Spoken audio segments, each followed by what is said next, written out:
आकाशवाणी मध्य प्रदेश से प्रस्तुत हैं प्रादेशिक समाचार।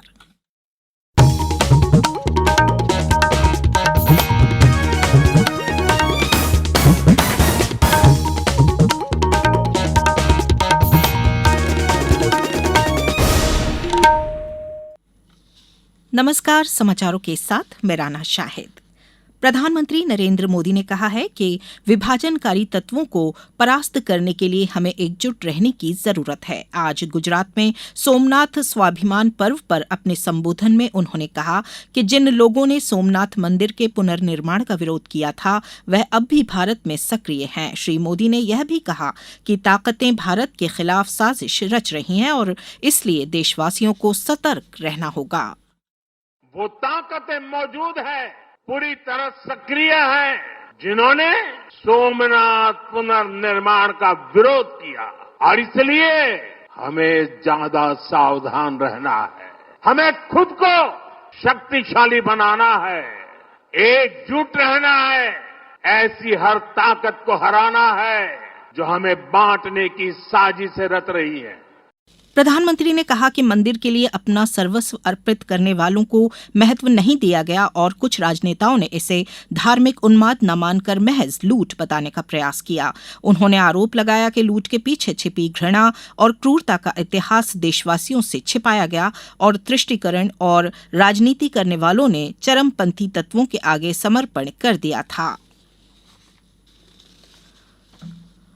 मुख्यमंत्री डॉक्टर मोहन यादव ने आज भोपाल के जम्बूरी मैदान में कृषि कल्याण वर्ष 2026 का शुभारंभ किया। इस अवसर पर मुख्यमंत्री ने कृषि रथ और ट्रैक्टर रैली को हरी झंडी दिखाकर रवाना किया। कृषि कल्याण वर्ष का फोकस उद्यानिकी, पशुपालन, डेयरी, मत्स्य पालन और खाद्य प्रसंस्करण पर रहेगा। सरकार का लक्ष्य खेती को लाभकारी, टिकाऊ और तकनीक आधारित रोजगार मॉडल बनाना है ताकि किसानों की आय बढ़े और ग्रामीण युवाओं को नए रोजगार के अवसर मिल सकें।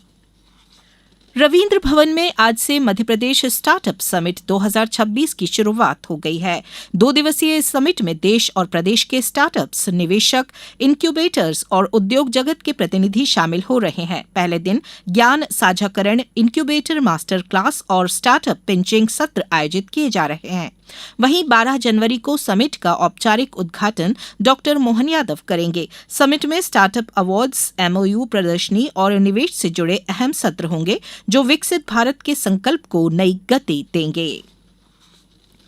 उज्जैन में 5 दिवसीय श्री महाकाल महोत्सव का शुभारंभ 14 जनवरी को मुख्यमंत्री डॉक्टर मोहन यादव के द्वारा किया जाएगा। यह आयोजन 14 जनवरी से 18 जनवरी तक श्री महाकाल महालोक और त्रिवेणी संग्रहालय में आयोजित होगा।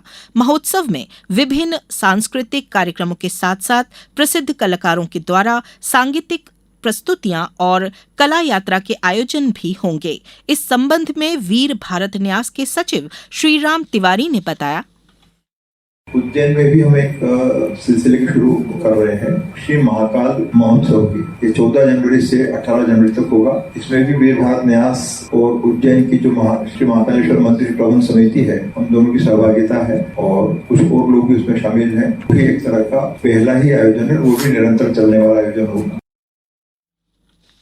रेल मंत्रालय के अंतर्गत नवरत्न उपक्रम रेल विकास निगम लिमिटेड ने इंदौर बुधनी नई रेल लाइन परियोजना पर बड़ी उपलब्धि हासिल की है।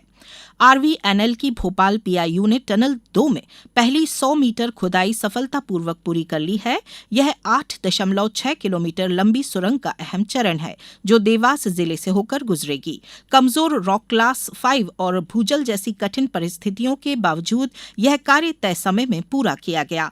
RVNL प्रबंधन ने इसे इंजीनियरिंग दक्षता और सुरक्षा मानकों का प्रमाण बताया है।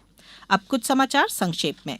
स्वामी विवेकानंद के जन्म दिवस युवा दिवस के अवसर पर कल नर्मदापुरम में जिला स्तरीय सामूहिक सूर्य नमस्कार कार्यक्रम का आयोजन शासकीय PM श्री नर्मदा महाविद्यालय में संपन्न होगा। ग्वालियर कृषि महाविद्यालय के छात्रों ने शिवपुरी जिले के कृषि विज्ञान केंद्र और बड़ोदी स्थित भेड़ प्रजनन प्रक्षेत्र का दौरा किया। इस दौरान छात्रों ने भदावरी भैंस की नस्ल सुधार परियोजना का अवलोकन किया और जिले के प्रगतिशील किसानों से मिलकर खेती की आधुनिक तकनीकों की जानकारी हासिल की। इस बुलेटिन में बस इतना ही। अगला बुलेटिन शाम 7:10 पर। नमस्कार।